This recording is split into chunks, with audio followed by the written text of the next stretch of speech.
Here's the new album from Lucifuge, who continue not to disappoint with their vitaminized black thrash metal. Feeling very old school, as it could not be otherwise, and the taste for the fast riff and the dirty and primitive themes. And before this, it seems that all the secrets are out, right? That's more or less it, but the most important part that is important to note is how essential and classic these themes sound.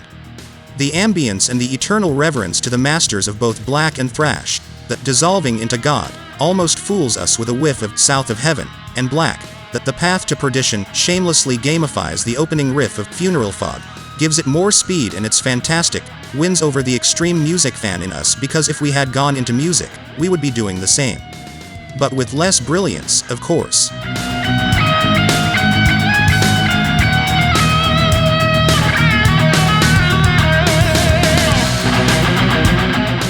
We love stories of persistence and perseverance, or more specifically in the case of Mesro, comebacks. We know that there is a certain distrust of bands that have released work decades ago coming back together. In the case of Sweden's Mesro, after having released their debut album in 1990, then came The Killing.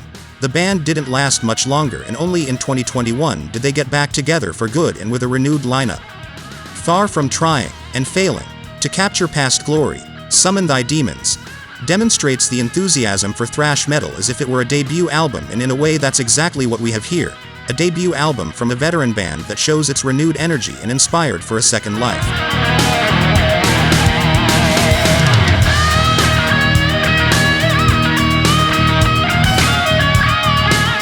This was a big surprise, I must confess. The second album by the Norwegians Mactamp is a delicious mix between rock, hard rock, post-hardcore, or simply hardcore. And it works very well as a breath of fresh air, since you can't quite define which facet has more weight. It honestly doesn't sound like a hardcore record, and the voice, and songs like Autosapiens, put them simply out of rock. And what does it matter when the addiction is great? Little or nothing. This is one of the most deliciously addictive records we've had a chance to listen to in recent times. So much so that we even had to listen to the debut released last year to better understand this evolution. Anyway, for those who like a bit of Nordic extravagance, here is a great proposal.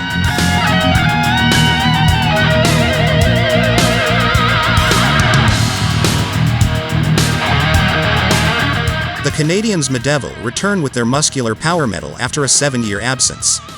This time away from our ears didn't hurt them, and they are back with the will to amplify even more a certain progressive rib that some themes of their debut had evidenced.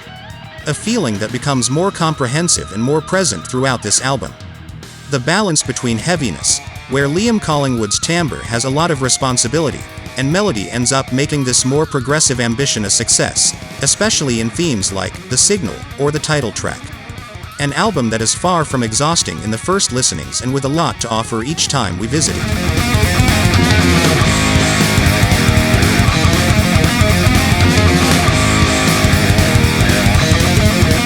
The cover and the title are so real that we don't even care that this album is the perfect soundtrack for the mood they suggest. In fact, that even the reality itself suggests. This is the fourth album from the Finnish band that always has a very interesting, and rich, approach to doom metal.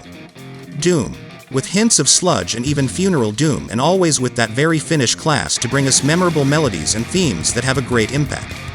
Dynamics is the strongest side of this set of songs, although all of them are especially appealing to those who like doom, and it is impossible not to repeat the auditions.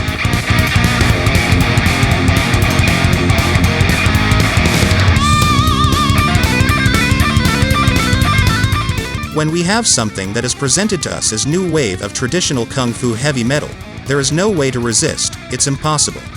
Either because of the expectation that such a ridiculous label can generate the most terrible album, or because of the possibility that it could be the most genius thing in recent times. Incredibly, the thing is even closer to the latter, where we have a classic heavy metal, but that even points more to what was done in the 90s than the 80s, although there are always obvious references to the golden era for heavy metal. And as much as it is more of the same for all heavy metal detractors, here we have everything that makes the genre great and mandatory for those who feel and live it intensely.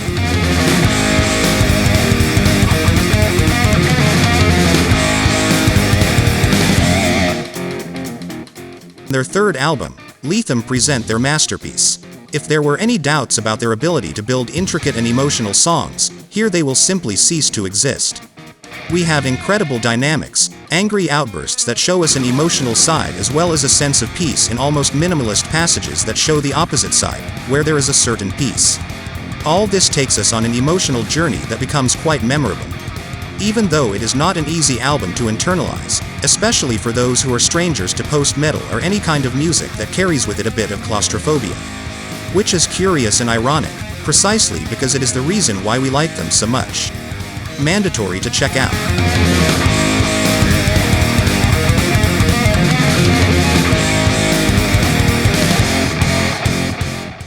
Birdflesh are back with their extremely effective black humor spread over 20 minutes that don't quite hit the half-hour mark.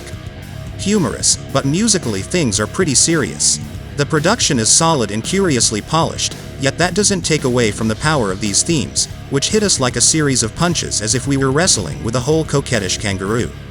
And if this micro-discharges thing can make the approach tiresome by being too one-dimensional, this is where Birdflesh exerts some advantage despite losing some aggressive power with it. With a dynamic that puts them in the death and thrash at the same time that grind hard, these themes are absolutely addictive and there is no kind of fatigue when going through Sickness in the North.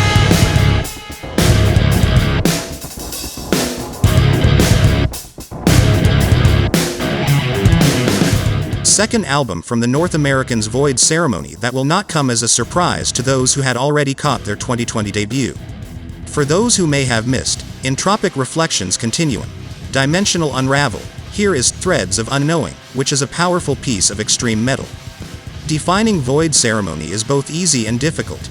On one hand, we can easily say that they are progressive death metal, with hints of black, and quite technical. On the other hand, this is not enough and we feel like adding that they are like a missing link between Atheist or Gorguts and Incantation and Immolation. I won't lie and deny that the technical aspect is undoubtedly the great attraction, the primordial one. But after this one, we have songs here that are authentic enigmas that hold us and pull our headbanger side. It is the combination of the most cerebral and primitive side translated into extreme music.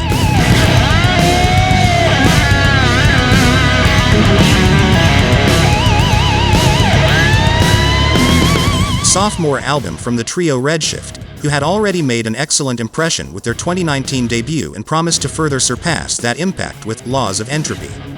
Like the debut, this is a concept album where we have the universal laws applied to our daily lives and how we are in constant struggle and challenge to simply live.